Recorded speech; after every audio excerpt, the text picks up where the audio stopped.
Welcome back. સમાચારમાં આગળ વાત કરીએ તો કર્ણાવતી એક્સપ્રેસને નવસારી સ્ટેશન પર સ્ટોપેજ અપાયું છે.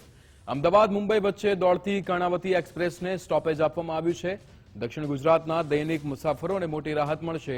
નવસારી વાસીઓની લાંબા સમયની માંગણી જે છે તે સંતોષાઈ છે. સી.આર. પાટીલે પીએમ મોદી અને રેલવે મંત્રીનો આભાર માન્યો.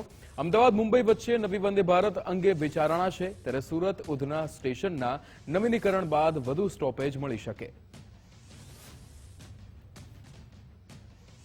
મુંબઈથી અમદાવાદ જતી અને અમદાવાદથી મુંબઈ જતી કર્ણાવતી એક્સપ્રેસ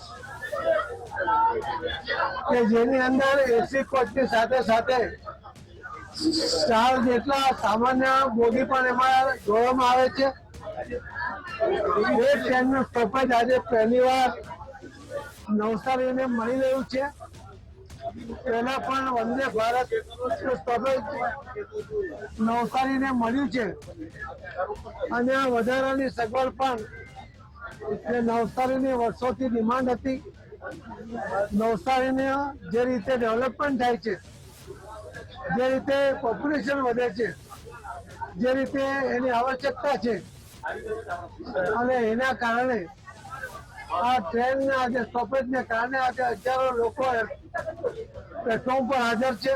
જે કર્ણાવતીને સ્ટોપ મળી રહ્યું છે, કર્ણાવતીના સ્ટોપના હિસાબે અત્યારે જે 4 વાગ્યા પછી સ્કૂલના છોકરાઓ, કોલેજના છોકરાઓ અને જે લોકો નોકરિયાત લોકો છે એ લોકો માટે આજની ટ્રેન એક આશીર્વાદરૂપ છે. અને એ સિવાય પણ બીજી બધી ટ્રેનોની રજૂઆત કરેલી છે. જો એ બધી વંદે ભારત છે, સૂર્યનગરી ટ્રેનો છે, ખરેખર એ બધી નવસારીને જરૂરિયાત છે. અને નવસારીમાં એક ખાસ હોલિડે ટ્રેનોનું સ્ટોપેજ નથી મળતું આજ સુધી, અને હોલિડે ટ્રેનનું જિલ્લા અને મહાનગરપાલિકાના હિસાબે સ્ટોપ મળવા જ જોઈએ. જે નવસારીમાં ઘણા સમયથી અમારી ઉત્તર ગુજરાત માટે ગુજરાત કિંગની માગણી હતી અને એના માટે અમે વારંવાર રજૂઆત પણ કરી છે. આજે પણ અમારા બધા ડાયમંડ વાળા અહીં રજૂઆત કરવાના છે, કારણ કે અહીંયા 30 થી 40 હજાર વસ્તી ઉત્તર ગુજરાત એટલે બનાસકાંઠાની રહે છે અને સુરતમાં જે રહે અલગ.